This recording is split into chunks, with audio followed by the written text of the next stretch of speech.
In the last episode, we began a two-part exploration of things that keep us from working toward achieving our goals and personal success. Last week focused on identifying what is holding us back from getting started to begin with. Today, we're shifting into the topic of what we may need to give up so we can lock in and get serious about cultivating the personal success that we say we want. I'm living proof that pruning is a powerful way to cultivate personal success, and I'm excited to share how you too can begin implementing this strategy in your life today.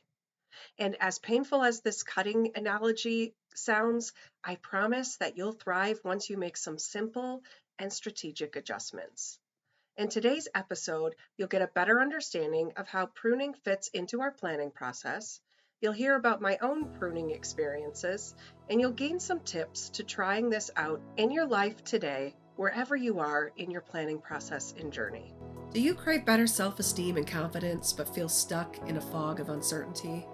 If you're ready to gain clarity on your goals and cut yourself free from the fear, self-doubt, and worry holding you back, this show is for you. I'm Jennifer DeBellis, award-winning author, speaker, and clarity coach. I help women like you restore their inner worlds and get clear on their goals to confidently fulfill their greatest desires. Ready to restore your inner warrior? Then turn off those distractions and tune in to this next episode. Girl, is your vision of your future so foggy you feel overwhelmed by stress and worry that your life is at a standstill when everyone else seems to be thriving? Do you see other people's social media posts and wonder, why isn't my life taking off like theirs? When will I enjoy personal success like that? I know how easy it is to be stuck in this place, spinning your wheels in the mud and sinking deeper into a rut. What if I told you there are simple steps to reclaim your peace of mind, time, and focus so you can fulfill your greatest desires? On May 6th, I'm hosting a free live virtual clinic, From Stuck to Clear on Your Goals. I invite you to come and learn how easy it is to set yourself up for personal success as you get clear on your goals and map out what first steps to take to begin. We'll debunk the myths about what personal success is and begin to design a plan that specifically fits your unique needs. Save the date for this lunch hour clinic happening May 6th from 11 a.m. to 12 p.m. Eastern Standard Time, 12 to 1 p.m. Central Standard Time, 1 to 2 p.m. Mountain Standard Time, and 2 to 3 p.m. Pacific Standard Time. Snag your free seat with the link below or visit restoreyourinnnerwarrior.org/stuck to clear live. That's restoreyourinnnerwarrior.org/STUCKTOCLEARLIVE. I'm going to open with an analogy about pruning and cutting away. And I'm going to use just the gardening sense of it because I love a good metaphor and analogy, and this is a perfect one. So pruning at its really basic level is just to cut away dead or overgrown growth. It's a surefire strategy to promote new, fruitful growth. So let's take this overgrowth concept, for instance, though. So let's kind of unpack this a little bit. At times, it's essential to even cut away living buds, blooms, and roots. So a lot of times we just think about pruning as like cutting away the dead stuff, the stuff that isn't growing, or maybe it's growing in a different direction, or maybe it's growing into a structure. But we don't think about like, okay, there might be a spot on this plant that is overabundant. It has so much beautiful stuff going on it. And you're thinking, what?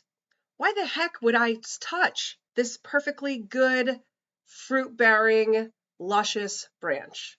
Well, maybe you haven't thought about it in the sense that what good is an overabundant branch if it becomes so heavy that the entire bough sags onto the ground? Or even worse, that it snaps and then it kills itself off from the rest of the plant. And any good vine dresser knows that there is a right way to prune things away, as well as a time and specific things that actually need to be addressed. So there are also reasons that pruning must be done. So here are just a couple of the ones that I think about when I think about this concept.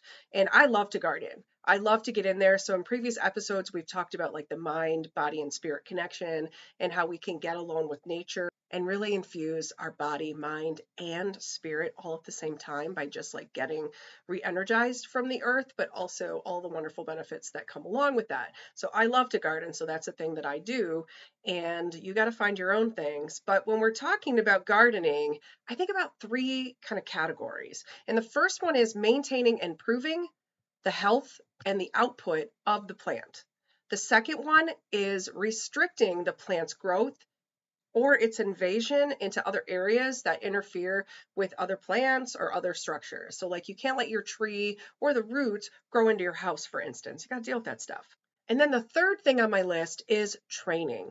You have to train the plant. You have to keep telling it how you want it to form. So this promotes and creates a very specific form and size and shape and all of those things. And there's a lot of thinking and actions that go into that training thing. So that is really something I want to drill deeper into today's episode. Because in life, we want to grow and bear good fruit. You hear that expression said all the time. So we must be willing to do that pruning, just like we would do with our plants if we want to get the best harvest out of our plants. So we have an objective. We have a tree, or we have a bush, or we have a vine, or we have a plant, and our objective is to get the best harvest and to get the best fruit in that harvest. And so there are things, just like I mentioned, that we need to do if we are the gardener or the vine dresser. There are also things in our life that we have to do in a much similar fashion if we want to attain that personal success that we're after. If we want to achieve those goals, which are leading us toward that personal success, there is a process of pruning that we need to do in our everyday lives. Because at the end of the day or the season, however you want to look at this, we want to train ourselves to create and produce whatever good fruit that we are nurturing, and we hope for the best harvest. So that's like my briefest summary, that if I could sum it all up.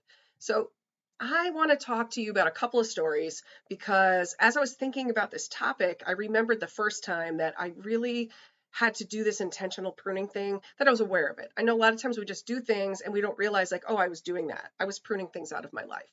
And so there was a time where I was faced with, you got to do some pruning, girl. And that was when I went back to college as a mature adult. So I went to college right out of high school, dropped out to start my family, have kids, run our family business. And then I reached a point where I was like, you know what? I want to go back to college and I want to keep pursuing this thing that I started out pursuing. And I made some changes and stuff. But when I went back to college, I was like, okay, some things have got to go.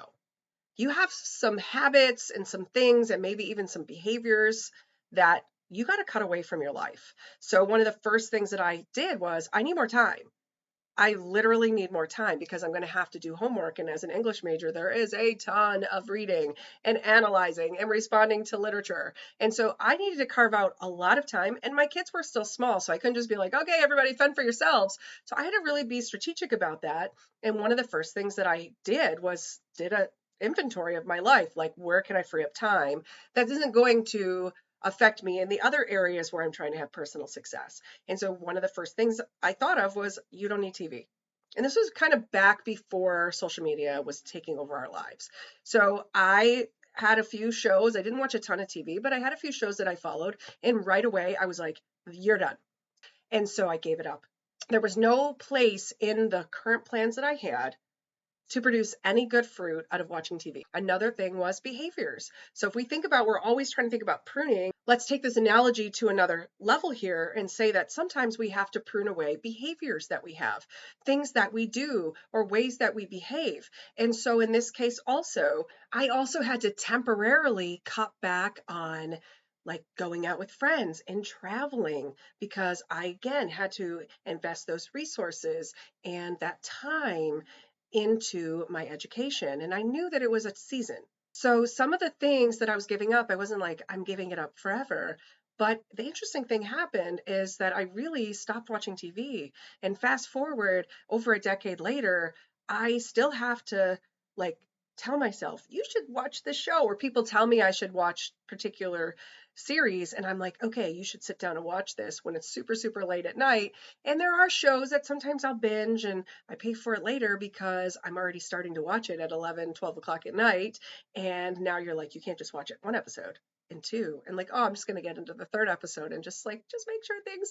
And the next thing you know, you're like, how is it the fourth episode? You're looking at the TV and you're still up, and it's like, oh my God, it's 1:30 or it's 2 o'clock in the morning. And so I have to be really intentional about managing that as well, because it can be death to me. It can produce dead, like, nobody wants to feel awful the next day. You have to function. We're adults. And, so you have to kind of say, this is the kind of growth I'm going to have if I binge watch shows until 2 in the morning, and then I have to get up at 7 in the next morning, and there's no chance for a nap, and I am going to have to get through because it's only Wednesday and I have to get all the way through till Saturday night before I can actually sleep in.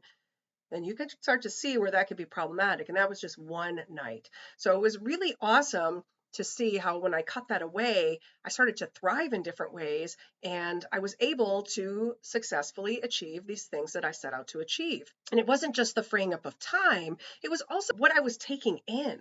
I wasn't getting a lot of media news. I wasn't getting a lot of these like garbage drama television shows, and all of the relationships and the dysfunction and the strife and all of that bad energy and sometimes bad information that I wasn't getting that anymore. And instead, I would replaced it with this amazing literature that I was getting to read, and I was getting to analyze it, and I was getting to talk about it with other people who was really excited about it. And my life became far more enriched. I wasn't expecting that to be an outcome. It was a kind of a bonus outcome, but it became such a life source for me that I continue it to this day because it's a part of my new plant structure. It's a part of who I am now, and I like it. And I realize that it produces the good fruit that I want. So even when I'm at a point where I'm like, I need to like go back, maybe till the soil a little bit of my life as the analogy of a garden, I'll start to think about like, what are some of those things I can bring back in and I can amp up in my life because I know they produce good fruit. I know they produce good new growth. And so I will turn to specific literature, I will turn to specific speakers, and I'll be more strategic about the types of media that I consume. And it's just the new me. And I wouldn't trade that for the world. And again, I never saw that as an outcome because I was looking very like, this is seasonal. You need to do these things because you need to thrive in what you're setting out to achieve here, and you can't because you need to make room for this and you need to stop doing particular things. And so even like another thing even back at that time was trying not to be so negative, and that was another thing that I was working on, and I'll talk about that more in another episode in the coming weeks. But that was another thing where I thought this is a literal behavior and a mindset that I need to shift here. And some of that was just being improved and shifting because I changed who I was hanging around with. I changed what I was filling my time with and what I was receiving from those things that I was filling my time and energy with. So now, fast forward, I'm coming into another season where I'm like, you know what? I need to readjust some things. And I'm coming away from teaching in the traditional sense. And I'm trying to get into this podcast thing and onto other types of non traditional speaking. And I'm like, I need to go back and revisit what needs to be pruned away. And in this case, it was social media. And it was like, even though I try to be really careful about getting sucked in, it's so easy to get sucked in. It's designed like that. So by design, it sucks us in. And I was like, I'm going to limit it. So you have to be like, I'm not going to open up the app. I'm not going to look at these things. I'm not going to spend as much time. I'm not saying everybody has to cold turkey everything. But in my case, I was like, you don't have all this extra time and attention. And you don't want to put all this negative and this not just negative energy, but also this discontent, because social media kind of trains us. So it's a pruning of a sense. It trains us to be discontent. We're discontent when we look at the insta perfect lives that other people put forward, even though deep down inside we're probably like, it's not that insta perfect. But still, we are humans, so we get sucked into that. And then all the products. So create a problem, create this discontentment, whatever it is, show us that other people are thriving in this area. And we're just bombarded with these messages. And then like, oh my God, there's a fix and there's a quick fix. And newsflash, there is no quick fix. So there's no quick fix in any of the things that we're setting out to do. Sadly, we have to put some time and attention and care in to, again, cultivate the types of harvest that we want to have. So we have some say so in the types of fruit that we produce. Sure, we're made a particular plant. We can't say, I'm an apple tree, I want to be a cherry tree. Like, okay, so we're created a specific way, we're all uniquely made, and that's a good thing. We have to recognize those things about ourselves, learn to appreciate those things, learn our own language, how we're created, and then keep mastering the best version of ourselves. And I'll say that as I've been cutting away this last year of my social media interactions, I have felt an improvement in my emotional and psychological health, for starters. And I've also felt that the times that I started getting sucked back in, so it's very easy to do. It's like a rabbit hole you fall in. If you start walking near it, it's going to suck you in. And so there have been times where I get sucked in and then I realize, oh my gosh, like a half hour. I've been on here a half hour and what have I accomplished? And I feel miserable. I feel, again, discontent with my own life, and I'm starting to feel, FOMO and all those other things, and just like, not good productive fruit that I want to bear. It causes kind of a ripple effect that goes into all of the other areas of my life.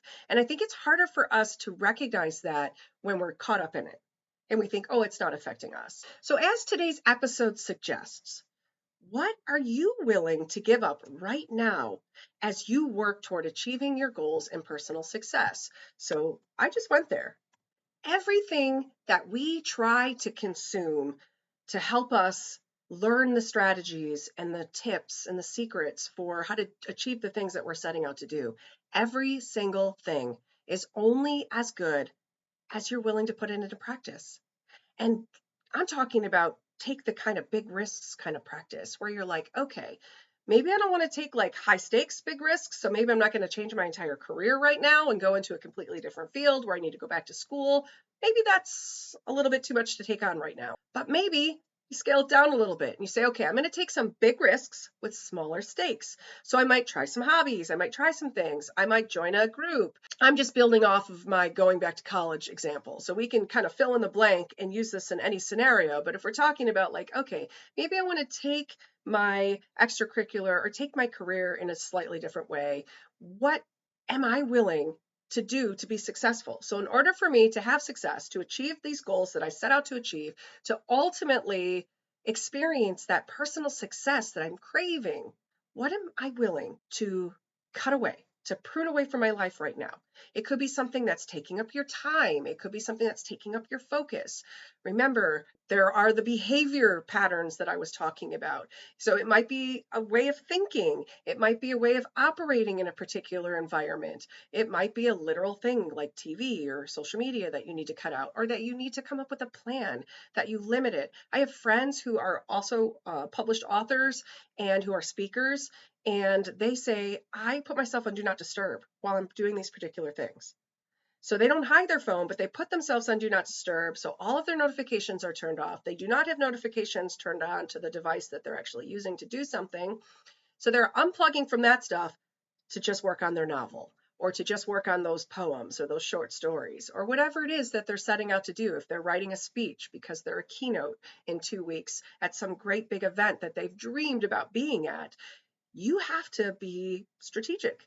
So it might be like a temporary, like I'm muting this, I'm silencing this, I'm putting this off. Or you might have to say, I am only going to give myself 30 minutes twice a day, which means I'm splitting it into 15 minutes and I'm setting a timer. So after that timer goes off, no more social media for the rest of the day. And guess what? Your notifications will be there. All this stuff you think you're missing will be there. The FOMO, the fact that you missed out on the things that are being posted, guess what? It already happened. You already missed it. So you're not going to not miss it by not seeing it when it was posted 3 minutes ago. So that's just the social media aspect of, if you want to like abstain from it, you don't have to cut it out of your life altogether. You have to set up parameters. You have to set up boundaries. In that case, you're pruning away a couple of blooms, a couple of buds, a couple of things, because you don't want that branch to be too heavy. So really, I want you to think about over the next week and beyond. Now that it's pruning season, it's time to cut some stuff away. What's keeping you stuck or dormant? So that's a question to ask yourself. What's keeping you stuck? Not able to produce good fruit or to produce the kind of fruit that you're after. And maybe there's something that's keeping you in a perpetual state of winter where you're dormant and you're like, I need to know how to get to spring. You need to ask yourself, what is keeping you from that? And then, is there anything that is too much to hold on to at once? So, coming back to that every branch concept again, you might have too much of a good thing. And that overnight success thing is every time I hear a pitch about like, you're going to get instant this and you're going to see quick results and I think about the branch that even if it doesn't snap, it's like dragging on the ground. And if you ever saw like a beautiful tree and maybe it's got like peaches on it, like peach trees are a great example because this happens to them. They get so overladen, those boughs will start to come down. They'll bow down to the ground. And when those peaches, the moment the peach touches the ground, and sits there, it starts to get bruised. It starts to rot where the earth is touching the fruit, whether it's fallen off the tree or it's still attached to the tree and still developing and growing. The same thing will happen because the dirt by design breaks things down. And so it has all of the things and all the little creatures that literally biodegrade natural organic elements. And now it's on the ground. If you're thinking about like, here's this overgrown branch and it's laying on the ground, but it's still attached to the tree, that fruit's not going to be that good. It's going to be in some degree of disarray. So if you just start to remove some of it, you'll start to see that the branch will start to come back up and it'll be off the ground. And so unfortunately, sometimes we have to kill some of our darlings, as Anne Sexton said in one of her poems. We have to be willing to cut away from some of the things that are impacting the collective. So maybe you've got too much of a good thing going. Doesn't mean you have to cut everything away and throw it away. If you've got too much of a good thing, find somebody else to bless with it. So if we use this, this tree analogy, find somebody else to cut away the fruit and give it away. Cut the flowers off, give it to somebody. So we can also share in the wealth of our abundance, which is something we should do anyway. But in this case, don't always think about it just as being a bad thing. Unfortunately, it has to happen even when we admire the beauty or we're like, this is finally what I've waited for.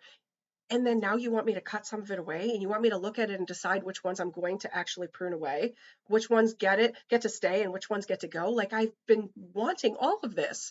But unfortunately, we get to those parts where we have to remind ourselves that a branch that could snap, so even if it's going to stay on the tree and hang down in the dirt, that was one scenario.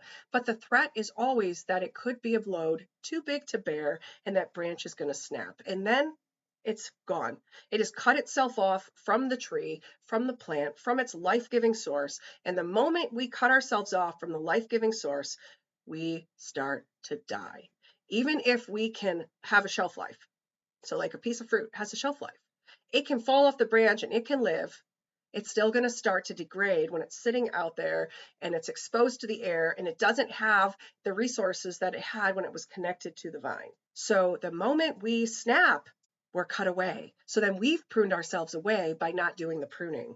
It's an ironic thing to think about when we really, really think about it. So we can only carry or care for so much at a time. So it isn't also just about caring. It's sometimes about like you can only handle so much.